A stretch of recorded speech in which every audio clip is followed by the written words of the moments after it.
In our second special episode in the lead up to the 110th anniversary of the Battle of the Somme, we continue our journey along the front line of the 1st of July 1916, the first day of the Somme. In the previous episode, we looked at what happened between Serre and Thiepval in that Somme North sector around the Ancre River. In this episode, we'll look at the central part of the line, from the village of Ovillers across to the neighbouring La Boisselle and ending at Fricourt, where the line did a kind of dogleg turn and went roughly eastwards into Somme South. In the previous episode, I outlined some of the general books to help you with your own research into the first day of the Somme and the Somme in general. But for this episode, I wanted to give special mention to Jonathan Porter's 0 Hour Z-Day books. They're absolutely stunning pieces of research, packed with incredible maps, aerial photographs, both from the war and modern drone shots showing the battlefield today with overlays on them. Huge amount of research and huge books in every kind of way. Absolutely essential for almost the ultimate understanding of these different sectors of the Somme front on the 1st of July. Now, he hasn't covered the whole front yet.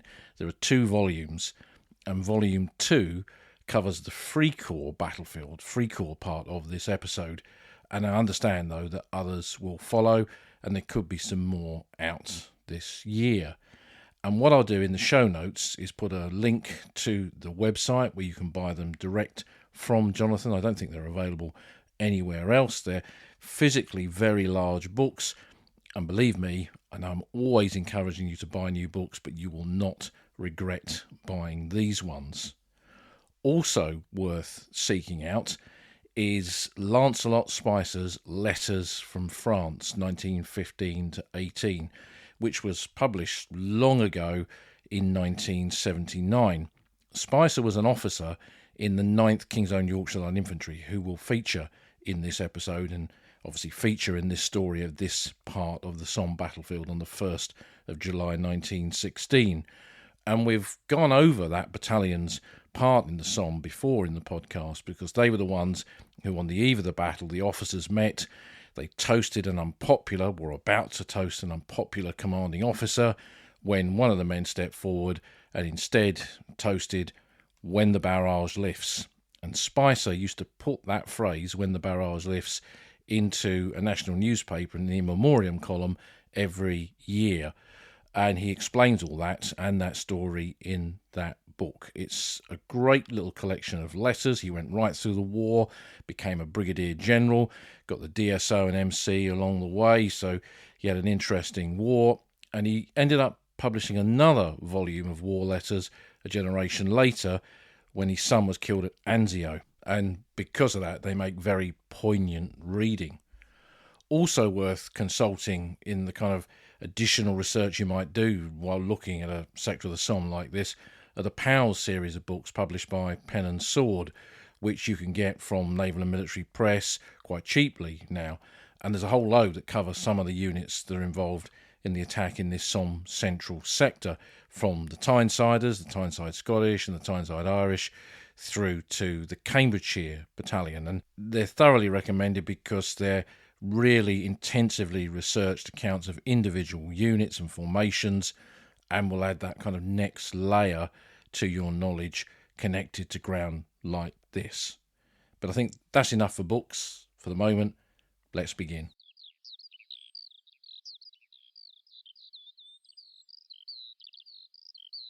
The village of Ovillers was located just north of the Albert-Bapaume road, that Roman road that cut right through the middle of the Somme battlefields. Small in 1914, with a population of just a few hundred, Ovillers was typical of those in that area in that it was dominated by farming. Many of the buildings in the village were farms themselves. To the north of the village was a valley which would eventually be known as Nab Valley to the British, with at one end a wood named Utui Wood, which led back to the village of the same name.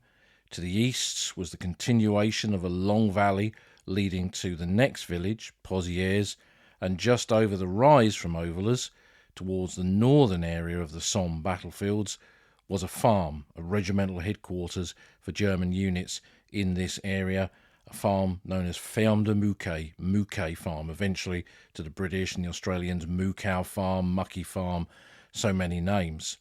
And it was an important location even before the fighting reached there in the summer of 1916, because the Germans used it as their main command and control centre for that central and northern part of the Somme battlefields. This was a Württemberg army area, and some of the senior staff operated from Mouquet Farm. It had very, very deep cellars with tunnels connecting those cellars up to positions, so it was ideally located away from the fighting, far enough back, but to offer a view towards the frontline area from Mouquet Farm. If you stand there today, you can see not just the neighbouring village of Ovillers in one direction, or Thiapval to the right, which of course was another front line on the 1st of July, but you can see back towards Ovillers as well, and the neighbouring village of La Boisselle. And we kind of forget how important features like this, farms like this, were to the German defence of this area in 1916. To the south of Ovillers was a valley which the British called Mash Valley, and the Germans on their trench maps, the La Boisselle Mulde, or the La Boisselle Depression. This gave an advantage to whoever held Ovillers and the neighbouring Albert Bapaume Road and the village of La Boisselle beyond, because it resulted in some high ground overlooking that valley, which unsurprisingly the Germans had seized in the early phase of the war. The front here had largely been built by units from the German 26th Reserve Division in that earlier period of the war, when they had first faced the French, and the positions around Thiapval and down towards Ovillers were still defended by the 180th Regiment from that division. They had named many of the trenches, they had built up all the infrastructure and placed all of their supporting troops in the area behind the village. So for Ovillers, the villages of Ovillers and beyond that Courcelette was where their field artillery, Ovillers, and their heavy artillery at Courcelette was located, firing in support of the units that might defend Ovillers if they were attacked by an enemy, first the French and then eventually the British. Ovillers and the neighbouring village of La Boisselle, from a British perspective in the lead up to the Battle of the Somme, were allocated to be part of the British 3rd Corps assault, a corps commanded by Lieutenant General Sir William Poultenay. Poultenay was a decorated, long-serving infantry officer who'd commanded this corps since August 1914, so he had quite a continuation of command in charge of these men. And an army corps typically consisted of several divisions, and the divisions within his corps changed on a regular basis during the tenure of his command, and he would remain in command of this corps right up until early 1918. Under his command for the Somme were 3 divisions: the 8th Division, a regular division, and 2 new army divisions, the 19th Western and the 34th Division, with a brigade from another formation attached temporarily to the 8th Division, which consisted of new army battalions. That meant there was quite a mix of troops that would take part in the assault on Ovillers and Mash Valley come the 1st of July. And the attack here would see elements from the 8th Division and the attached 70th Brigade, that new army brigade, consisting of 8th King's Own Yorkshire Line Infantry, 8th and 9th York and Lancs and the 11th Sherwood Foresters, attack the area around the village of Ovillers from multiple angles, essentially. To the north, the Coilies, the York and Lancs and the Sherwoods from that attached brigade would attack the Nab and Mash Valley, something we've covered in quite some detail in a previous episode of the podcast. And advancing on the flanks of the assault at Thiapval further north, they would be the dividing line between this sector's attack and the next one. The geography in that area was a bit strange, because north of Ovillers the ground rose to a high point where today you can see for quite some distance dropped into that Nab Valley, with the kind of promontory of Utui Wood leading into the valley, and then some wooded areas, small copses just beyond it as well. And the line dropped into that valley and rose up the other side, and Thiapval could look into that valley, so if there were German defenders at Thiapval who were not silenced by the neighbouring formations, they potentially could bring their fire to bear on any attack in this area, which of course would have consequences come the first day of the Battle of the Somme. The 8th Division put 8 infantry battalions into the assault from their own grouping of units, coming in from the northwest and the western side towards Ovillers itself, attacking towards the village and across one portion of Mash Valley to the south of the village and towards the Bapaume road. So this was the way they were bringing in attacks from different angles. To the north, the Nab would be taken to outflank the top of the village, and then these assaults from 2 angles into the valley, into the village, to bite Ovillers off and enable you to continue with your advance. Assisting their assault, the 179th Tunnelling Company of the Royal Engineers had placed a £40,000 charge under the German positions along the Bapaume road, but this was more to help the battalions from the neighbouring 34th Division attacking La Boisselle, which we'll look at in the next section. The 8th Division, who led the assault here, was a regular army formation.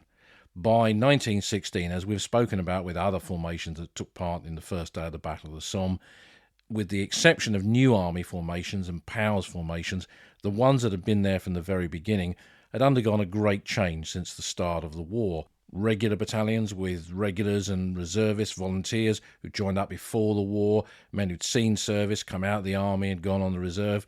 Those kind of men had gradually been whittled away in the fighting of 1914-15. The 8th Division had arrived quite late on in November 1914 and had held the line around Neuve-Chapelle, taken part in the attack there in March 1915, been involved in the offensives in that northern France area around Albers Ridge and the other parts of the line there which had seen attacks during that mid-1915 period. They'd also been involved in the diversionary attack for the Battle of Loos in September 1915, and along the way had suffered, understandably, extensive casualties which had seen the original composition of the division change from regulars to new army replacements who'd replaced the regulars and reservists who'd been killed and wounded, to eventually, by the end of the Battle of the Somme, the first conscripts arriving within the division, but that was yet to come. The attached brigade to them, the 70th Brigade, essentially what had happened, they'd swapped a couple of brigades around, taken some out of new army formations, put some regulars in there to kind of stiffen them up. There was a feel in the lead up to the Battle of the Somme that some of these new army, these volunteer POWs battalions, might not be quite up to the task. So regular units had been rotated around some formations to kind of stiffen them up. But of course those regular battalions, as we've just said, themselves were pretty much full of volunteers, new army men by this stage of the war. But the 70th Brigade, made up of these new army battalions formed in the early phase of the war in 1914 from the King's Own Yorkshire Line Infantry, those 2 battalions of the York and Lancs and the 11th Sherwood Foresters, had been on the front line, had served in northern France, had been in Flanders, but this was to be their baptism of fire, their first time going into action on a big scale. And while we might think that on the eve of the Battle of the Somme, men were dreading what was coming, in units like this, it's not that they would have been looking forward to the attack, but this is what they'd trained for. This is what they'd joined up to do, to make a difference, to play their part. And this was their moment when that was about to happen. And the 8th and 9th York and Lancs who were in that brigade, a lot of men in those battalions from Barnsley and Sheffield and Rotherham and that whole kind of South Yorkshire area, quite a few from just across the border in Nottinghamshire and Derbyshire as well. And when you read the kind of letters of those men, it's clear that this was their moment. Their moment was coming. Now, not everyone in every formation thought that way. One of the men who was a regular soldier, who'd been with his battalion since it had come to France in 1914, was Lieutenant Colonel Edwin Sandys of the 2nd Battalion, the Middlesex Regiment. Now, he had seen extensive action, and when, as so many of them were told on the eve of the battle that nothing was going to survive the bombardment, that all they'd have to do is to walk across no man's land, the phrase often used that it would be a cakewalk, they'd just walk across, occupy the enemy positions beyond, get to the objectives by the end of the day, other units pass through them, and who knows where beyond that. Now, he wasn't entirely convinced, having seen those kind of promises, heard those kind of promises before, and seen the results of going into battle in terms of losses in a battalion. And he wasn't entirely convinced that the artillery alone could destroy the German positions. Surveying the ground as he'd done from different vantage points, overlooking Ovillers and Mash Valley, seeing the strength of the German positions, he was not convinced that the artillery by itself could necessarily destroy those, and more importantly, destroy the men within them. And he relayed his fears. And because of his status, because he was a regular and of his rank, he was listened to, but he was told it would be all right on the day, follow your orders, carry on. And he'd never refused an order in his life, and he did just that. For 0 hour on the 1st of July, the 8th Division was unusual in that all of its formations were in the front line. The main reserves were behind Albert and from the 19th Western Division, that other division attached to Portland's corps. And of course, being that far back, if the situation was successful, if the breakthrough was achieved and the advance continued, they were quite a long way, and the communications were quite a long way to bring them up to exploit that situation. Again, that would become one of the big kind of learning curves of the fighting on the Somme in 1916, not to keep your reserves too far back. And despite the fact that there had been an issue in previous battles of the war, that somehow had seemed to be forgotten in the lead up to the 1st of July. So the plan was to take Nab Valley in the north, the village of Ovillers, push on in parallel to the Albert-Bapaume road, and continue the advance towards Pozières, Mouquet Farm, and indeed beyond that.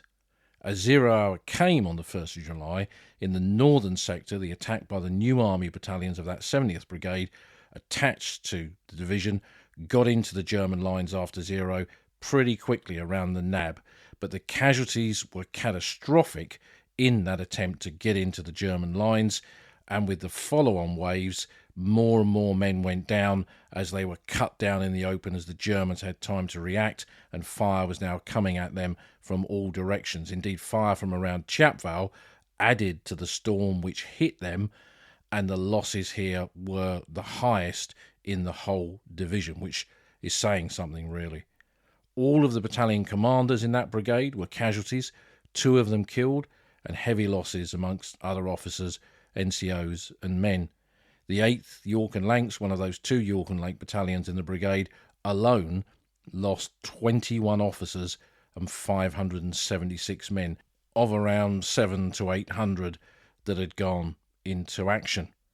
In the centre position towards the village itself, the attack there, the 2nd Battalion, the Royal Berkshires, and the 2nd Lincolnshires were in the first wave, and both came under immediate fire as soon as they left their trenches. Some of the Lincolns used shell holes as cover to kind of leapfrog their way across no man's land and got into the German line. Wire cutting in this sector doesn't seem to have been a major problem, with much of the German wire cut and enabling those men who got to that position to actually get into the German trenches and effect an entry. The supporting battalion behind them, the 1st Royal Irish Rifles, moved up and came under concentrated German artillery fire in their own trenches. So they moved up ready to make their own assault. The Germans obviously saw this and dropped shell fire onto their trenches, packed full of men, causing heavy losses. And very soon all 3 units had lost well over half their men, and 2 of the battalion commanders had become casualties. And this is important. They're the top of the battalion, they're the men leading the battalions, and if they go down, the whole command structure can very easily and quickly break down, and the momentum of the attack can break down too. And that's exactly what happened. The attack broke down, survivors got trapped under the midday sun in no man's land in shell holes, and with more than 1,400 casualties in the 3 battalions, that assault essentially came to an end. To the south, the battalions that went over at 7:30 on the flanks of the Tynesiders from the neighbouring division, these were elements of the 2nd Middlesex and the 2nd Battalion, the Devonshire Regiment. In their first wave, they actually got through to the German front line and indeed pushed on into the second line as well, but were hit by fire from multiple directions, effectively wiping them out. And in this sector, that was a major problem because the Germans had not been silenced and they held all of the high ground. It was easy for them to bring down fire in multiple directions on any targets they could see that came into battle. And with 0 hour at 7:30 in the morning on a perfect summer's day, everyone had perfect visibility, especially the German defenders. So being hit by fire from all those different directions, the Middlesex and the Devonshires were effectively wiped out by this, the survivors being rallied by Lieutenant Colonel Bastard from the neighbouring 2nd Battalion Lincolns. Coming behind them nearly an hour later, so 0 hour 7:30 in the morning, nearly an hour later, the next assault battalion came down to make their attack, and that was the 2nd West Yorkshire Regiment. They left their positions and walked straight into a German barrage, which cost them over 250 casualties as they emerged into no man's land, over half their losses that day. Only a handful of that battalion got much beyond that, really, and like so many that day, had to go to ground in shell holes. At the point in the day when, in theory, all of these men should have been walking into Ovillers, perhaps even considering to continue into Courcelette and who knows where beyond, instead the attack had failed, and the proud battalions were now a mere shadow of their former selves. The 8th Division had lost over 5,000 officers and men here, of which more than 2,000 had been killed in action. Amongst the wounded was Lieutenant Colonel Sandys of the 2nd Middlesex, the man who had voiced his fears, spoken his doubts, and now he lay wounded, being evacuated from the battlefield and his battalion cut to pieces. He would be eventually awarded a Distinguished Service Order for his bravery here, but the events of that day played on his mind as he gradually recovered from his wounds to such an extent that he took his own life. And in the words of Malcolm Brown all those years ago, when he broadcast the Battle of the Somme documentary presented by Leo McKern in 1976, Colonel Sandys became one of the sadder casualties of the first day of the Battle of the Somme. On the other side of no man's land, the defending German infantry of the 180th Regiment had just 280 casualties, and the Reserve Infantry Regiment number 110 in support only 35. A very different day for them.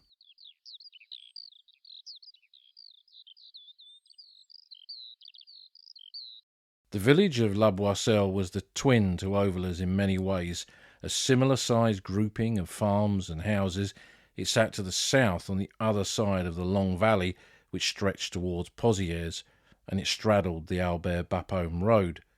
There had been heavy fighting there between the French and the Germans in 1914, and on the southern side of La Boisselle, the front lines had got so close that the war had gone underground, resulting in tunnelling operations and what became known to the British as the Glory Hole, a whole area of small mine craters from charges blown in 1915-16 before the Battle of the Somme, where the craters were essentially no man's land. One side of those craters were the Germans and the other side were the British.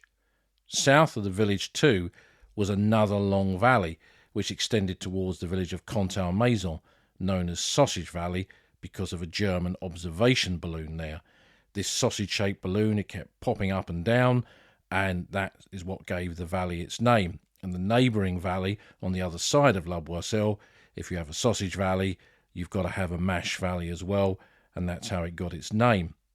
There were vast open fields here towards the next village of Fricourt, and behind the British front line, opposite La Boisselle, were two hills, higher than La Boisselle itself, giving observation down into the village, and these were known as the Tara and Usna Hills. Behind them was the town of Albert, with its prominent basilica and the figure of Mary on top, perched at this 90-degree angle, having been hit by shell fire in 1915. And there was also the village of Becourt, not much more than a hamlet, really, a small collection of houses and a few farms and a chateau. The chateau was a forward command centre, also an advanced dressing station to receive the wounded, and there were valleys and gullies there that led towards the British communication trenches that brought men up towards the forward part of the battlefield. And it was essentially a kind of staging post for the units that would be in the line here at La Boisselle, in the attack on La Boisselle. The 34th Division, who were the ones detailed to make that attack, were commanded by Major General Edward Ignaville Williams, Inky Bill, to his men. Originally commissioned in the Buffs in 1881, the East Kent Regiment, he commanded a brigade in 1914 and they were sent to Britain in mid-1915 to take over command of this new army division, the 34th Division. And he had raised them, essentially, from a nucleus of volunteers, many of them POWs, and trained them in Britain, got them ready, and for various reasons they were held back until the spring of 1916 when they finally went overseas. They had 3 brigades, or 4 battalions in each brigade, typical organisation of the British Army at that time. 2 of them were Northumberland Fusilier brigades, 4 battalions of Tyneside Scottish and 4 battalions of Tyneside Irish, and the 3rd brigade had a mixed grouping of units, the 15th and 16th Royal Scots from Edinburgh, the 10th Lincolnshire Regiment, Grimsby Chums, and the 11th Battalion, the Suffolk Regiment, the Cambridgeshire Battalion. So it was essentially a kind of a POWs unit, really, but it had this strong identity, a northern identity from the 2 Tyneside brigades, Tyneside Scottish. Their motto was as hard as hammers, for example, and they very much represented those Tyneside communities between them and the Tyneside Irish. And then those other battalions obviously represented their localities from Edinburgh to Grimsby to Cambridgeshire, a far more rural battalion in many ways. Like the 8th Division to the north, it was decided to throw all of the division's units into battle straight away. So rather than sending part of your formation into battle and having some reserves, they were going to commit all 12 infantry battalions who would be going over the top simultaneously, some from the British front line itself, but many others advancing from the Tara-Osna Hill line behind their trenches, advancing in the open in broad daylight from a high point.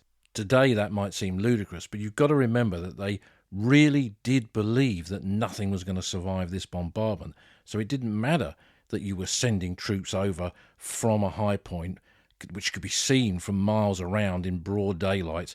That didn't matter because there was nothing left ahead of you.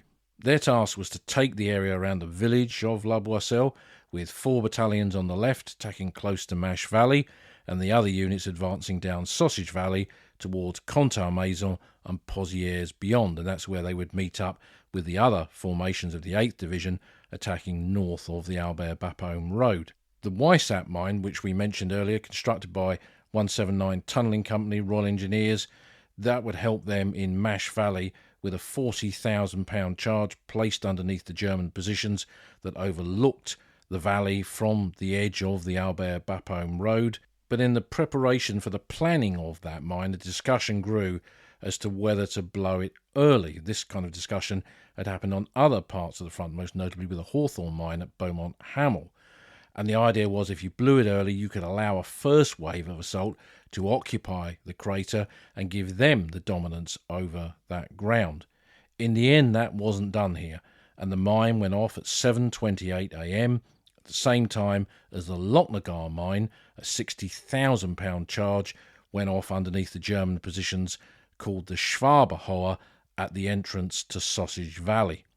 At that time, these two and the one at Hawthorn Ridge were the largest British mines yet employed by the British Army on the Western Front in 1916.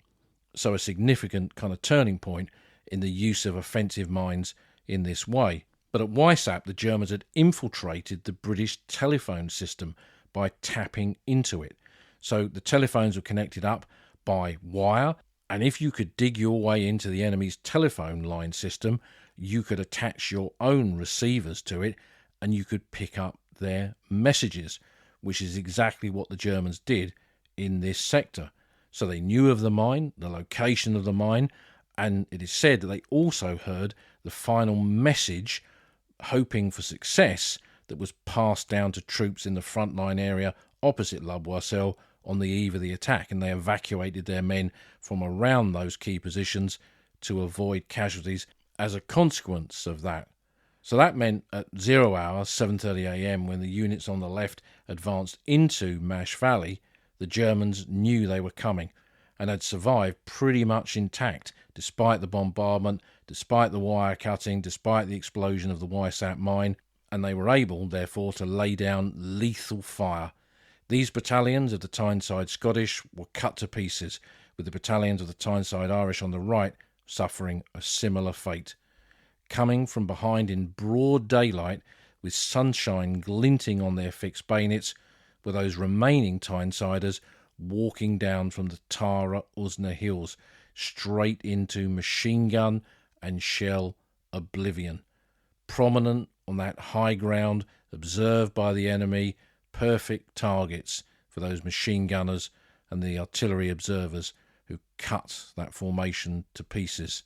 In the Tyneside Brigade, all 4 battalion commanders were dead, along with 2 second-in-commands, 2 adjutants killed as well. So again, that's really important to understand how in that formation, the key players who were leading that attack were gone very quickly, and the whole momentum of it just collapsed. That vital command structure of this proud POWs formation was gone. In the Tyneside Irish Brigade, 3 of the 4 battalion commanders were lost, and while some men from the Tynesiders had made it into the German positions, as was so often the case on the 1st of July, these were not in any sufficient numbers to have any effect on the outcome.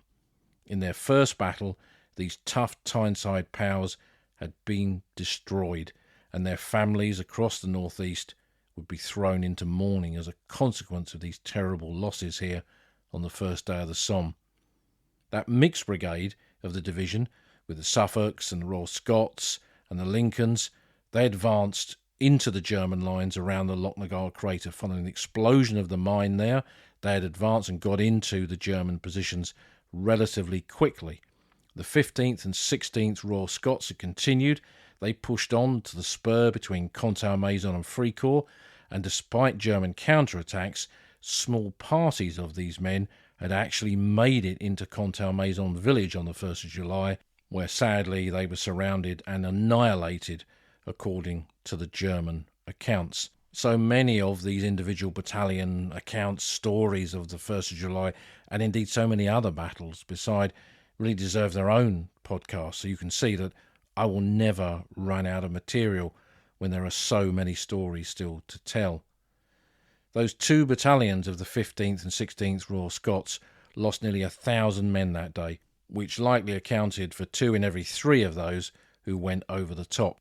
Elsewhere, elements of both the Grimsby Chums and the 11th Suffolks had also made it into Sausage Valley, but isolated from the rest of the division, this attack stood no chance. Parties of men from these formations who tried to take the redoubt in Sausage Valley here were beaten back by flamethrowers with heavy losses, and the official history said men fell fast and the lines were gradually reduced to isolated small parties. And a gunner officer noted line after line of dead men were lying where they'd fallen. Major General Ignaville Williams Inkybill had led, trained and brought his division to France. On the first day of the Somme, he had to watch it being broken, see it suffer over 6,300 casualties, one of the highest divisional casualty rates for the whole battlefield that day. And again, of that total, well over 1/3 of them were dead. The POWs from Tyneside, Edinburgh, Cambridgeshire and Grimsby, they were no more.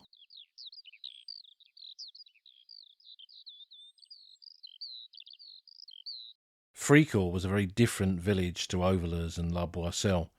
It was much larger for a start and sat on rising ground with a wooded area circling it. A series of small copses with names like the Dingle, Shelter Wood, Lozenge Wood and Bottom Wood. The front lines to the west cut across a ridge line, and the village was visible from the British front line in many places.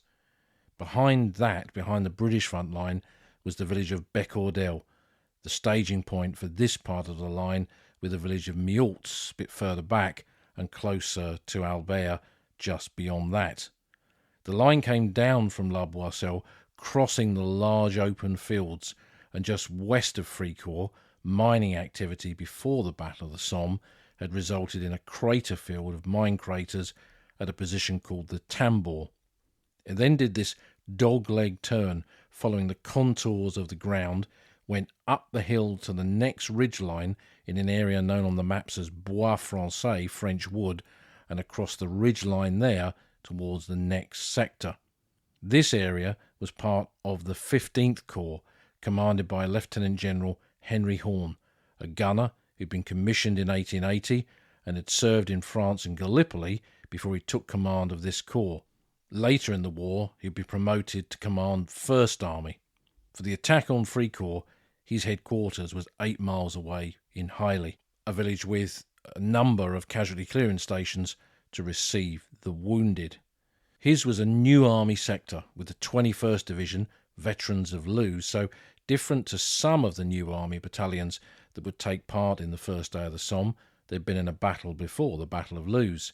And he also had the 17th Northern Division, veterans of Ypres, although they'd not necessarily been in a big attack like Lewes. They'd taken part in localised operations around Ypres in 1915 and 16, and these would form the assault troops, the 21st Division, the 17th Northern Division, who would attack Fricourt on the first day of the Battle of the Somme. Part of a wider plan in the central and southern sector to advance south of the Bapaume Road, the plan here was to roll up the German defences, to move into the hinterland beyond, enabling the general advance on the ground between Bapaume and Peronne to be successful. The German defences were a maze of trenches at Fricourt, and while this was unbeknown to the British, many contained deep dugouts, very deep dugouts in some cases, tens of feet beneath the surface, and the cellars of pretty much all of the buildings in the village were being used as part of the general defences of this area. Defending Fricourt were units of the German 28th Reserve Division, largely men from the Rhineland region and some Württembergers too, and they'd been on the Somme for a while, having fought in northern France in 1914-15. The British plan was to attack Fricourt from multiple directions, be assisted by a large Stokes mortar barrage, so to send the Stokes mortars forward, often using Russian saps to fire from those saps onto the German positions in the last phase of the attack, use smoke provided by the Special Brigade of the Royal Engineers, and 178 Tunnelling Company of the Royal Engineers had laid a triple charge under the Tambour to assist with the assault there.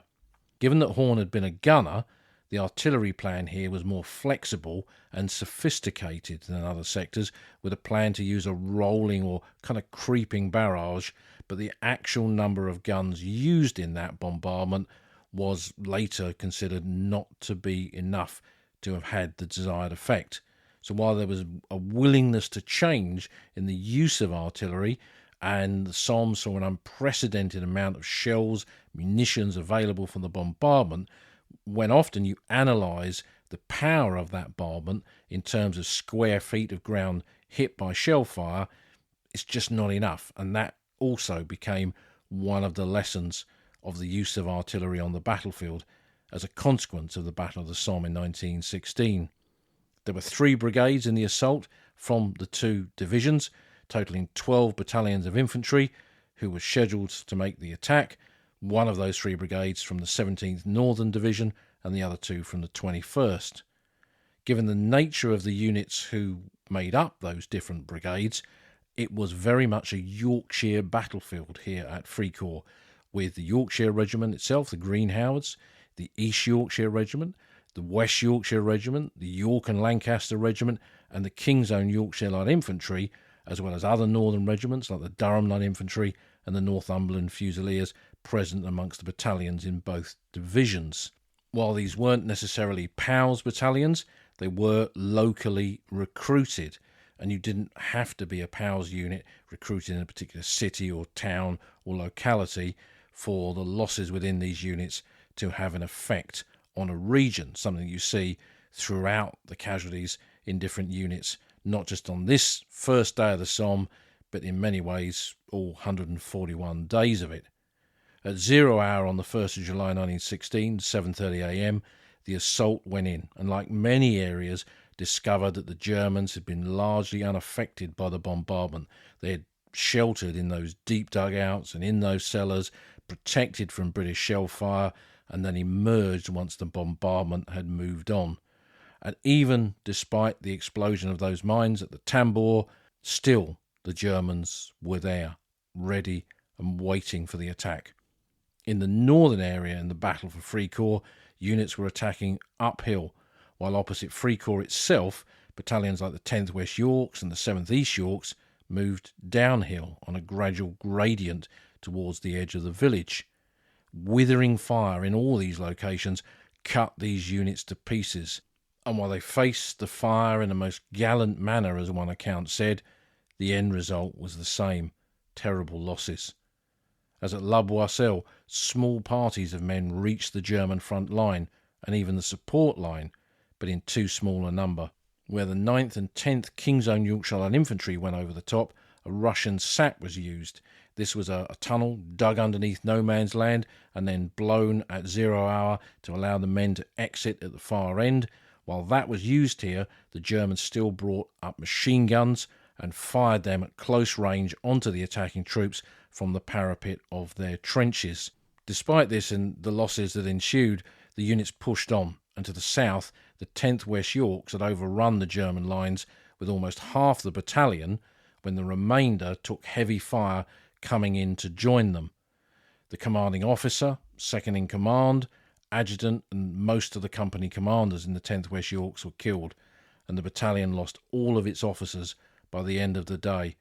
710 officers and men out of about 800 who'd gone into action had become casualties in the 10th West Yorks, and for a British Army unit this was the highest casualty rate for that black day, only matched by the losses in the Newfoundland Regiment. In the south, the 7th Green Howards made an unexpected attack in their area just south of the village itself. There was a bit of ground there where the defences were considered to be so strong that the companies either side would advance into the German trenches and fight their way along. Suddenly, not long after 0 hour, the commander of that unit saw the company commander, Major R.E.D. Kent, blow his whistle and lead his men out into no man's land, most of them getting no more than a few yards forward before they were cut to pieces by enemy machine gun fire, and Major Kent himself was wounded.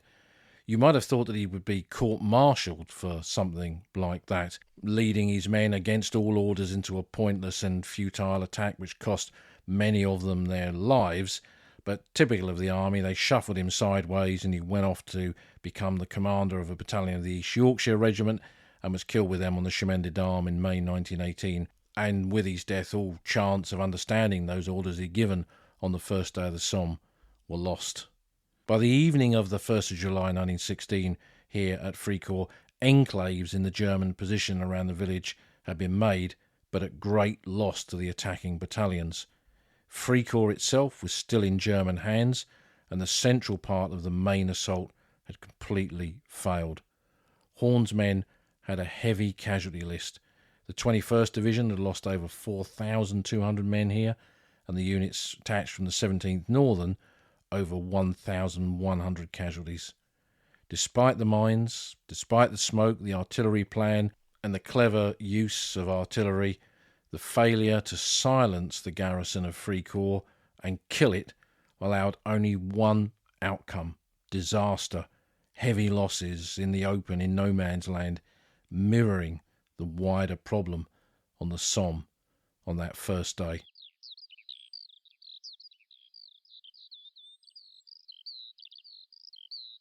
In the fighting between Ovillers, La Boisselle and Fricourt, total losses exceeded more than 16,600 officers and men. For that loss, a foothold around the Lochnagar crater had been achieved and some positions around Fricourt taken. Objectives meant for the first day, like Contalmaison and Pozières, would take many weeks of hard fighting to secure, and there was much more of that hard fighting to come, and in most cases the dead from this first attack, because of that, could not be properly buried until some weeks later and lay out in the open. This is perhaps one of the reasons why so many of the men who fell in this sector do not have a known grave and are commemorated on the Chiapval Memorial to the Missing. And to end this account of the central part of the Somme attack on the first day of the Somme, as we did with the previous episode, we'll take a virtual walk across that ground, that landscape of the Somme, from Ovillers to La Boisselle and Fricourt. And starting in the Nab, for me, it's always a very evocative part of the battlefield. Standing on that high bit of ground where the track goes off running parallel to Ortwee Wood, where there are some private and personal memorials to some of those who fell there on the first day of the Somme, the trees of the wood swaying in a Somme breeze, perhaps the sound of a cuckoo deep inside calling out, and the summer swifts and swallows darting over the fields around you. From there you can cross over the high ground north of Ovillers village, where part of the German line ran, and get an appreciation of the fields of fire that they had from there towards the Nab, back down towards the British positions overlooking Mash Valley and the village itself. And what a difficult prospect it was for units to attack over this open landscape, one of the many things that you get by walking the ground. The village of Ovillers today has little to remind you of the Great War on one level, except of course that not a single original building survives. Everything that we see in the village dates from the 1920s or later. Around it there are some memorials, including one to the French who fought here in 1914, the Breton Cross. But we'll continue out of the village into that opening of Mash Valley, and we'll get a sense as we come up alongside the civilian cemetery and look down into the valley towards La Boisselle, with Ovillers Cemetery just a little bit further down on our right, with many of the dead, most of them unidentified from the first day of the Somme, but including some of the battalion commanders who fell here. We get a sense of what a big open landscape this is as well. This massive valley, one of the largest distances across no man's land that any British units had to cross on the first day of the Somme. And cutting back into the village and taking the minor road that runs from Ovillers across towards the main Albert-Bapaume road, today running parallel to a lot of new build houses. We're pretty much on the German line here. We can stand there and look straight down that valley and get the German perspective from here as of the 1st of July. When this ground was swept up and the advance moved on, one of the tunnelling officers from the 179 Tunnelling Company came up to have a look at the Weissap crater and also the general positions around the Mash Valley, and walked up to the German trenches here. The dead were not yet properly buried, many of them still lying in front of the German wire, and he found here that quite a lot of them had been shot in the head or the back of the head, indicating that perhaps wounded had tried to crawl towards the German lines, and perhaps on the evening of the 1st of July or early next morning on the 2nd, the Germans had gone out and shot the wounded at close range. Who knows what is the story behind that? He had no particular axe to grind, no reason to tell that story if it wasn't true, but it kind of shows the brutal side of war on a battlefield like this more than a century ago. And this road will take us up to the Albert-Bapaume road. We can walk along that section of it, overlooking again Mash Valley and seeing it from the German perspective.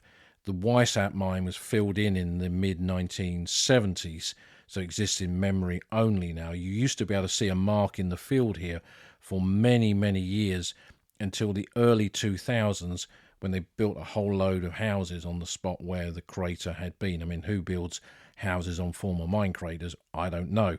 But all trace of it kind of disappeared at that point. Cutting through the village, we'll see the memorial seat to the Tyneside Scottish and the Tyneside Irish Brigade. We'll see the site of the glory hole with many of the craters still existing from that pre-Battle of the Somme period. And then going through the village, we take the minor road off to the right towards the Lochnagar crater. Today, the most visited mine crater probably on the Western Front, the one that everyone kind of thinks of. But actually in the interwar period, Weissap, because it was on the main road, was actually the more commonly visited crater of the two.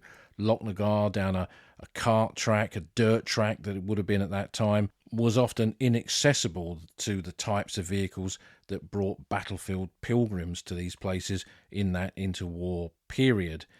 But thanks to the filling in, the sad, terrible filling in of the Weissach crater, that prompted Richard Dunning, an Englishman, to purchase the Lochnagar crater in the 1970s and preserve it for all time. Richard could never have predicted in the 1970s just how many people would come to this crater, particularly during the centenary. I suspect several million came into this area during those 4 years.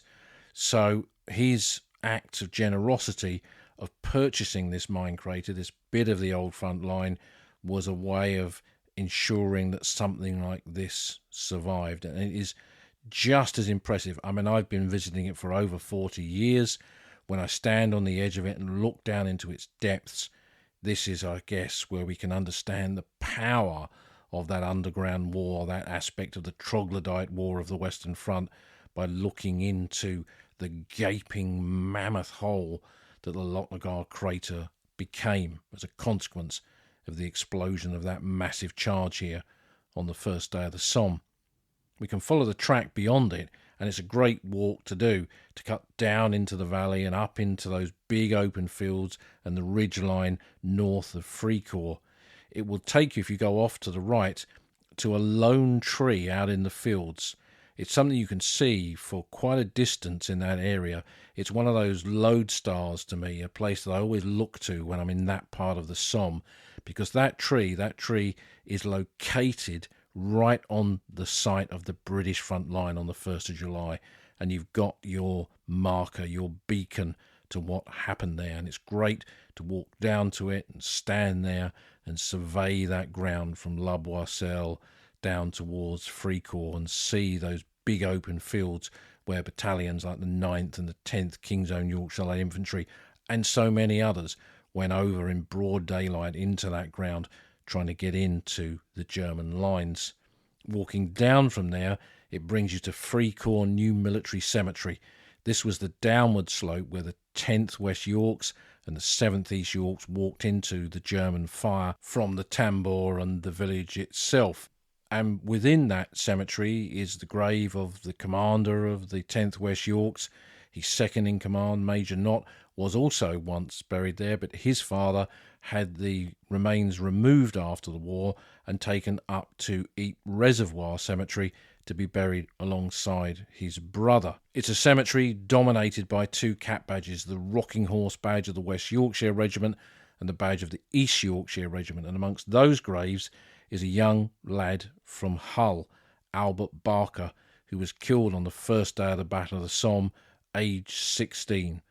And I once stood there at that grave when I too was 16 years old, having read about it in a magazine many years before, back in the 70s. It was one of those things that I think kind of compelled me to come to the Somme all those years ago for the first time in 1982. And then from there you can look over the fence into the rough bit of ground where often there's cattle grazing. That's the tambour. There are mine craters from 1914-15 in there, plus the mines that were blown on the first day of the Battle of the Somme. It's an area that's thankfully never been developed and hopefully never will. And from there you can walk into Fricourt village and across to a small little cemetery to the south on the Bray Road, where there's a Celtic cross to the Greenhowards who fell there on the first day of the Somme. And from the cemetery wall, looking towards the edge of the village, you're looking into that bit of ground where Major Kent blew his whistle and led his men over the top into that pointless attack there, many of them whose graves you'll find in that small little battlefield cemetery. And so we've walked it now, that fatal line of Somme Central. For these men in 1916 who had trained and waited so long to do their bit in a battle like this, these were places paid for in blood, in the treasure of a new generation of men.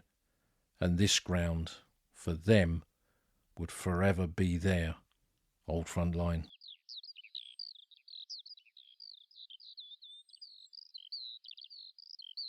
You've been listening to an episode of The Old Front Line with me, military historian Paul Reed. You can follow me on Twitter at SommeCorps. You can follow the podcast at Old Frontline Pod.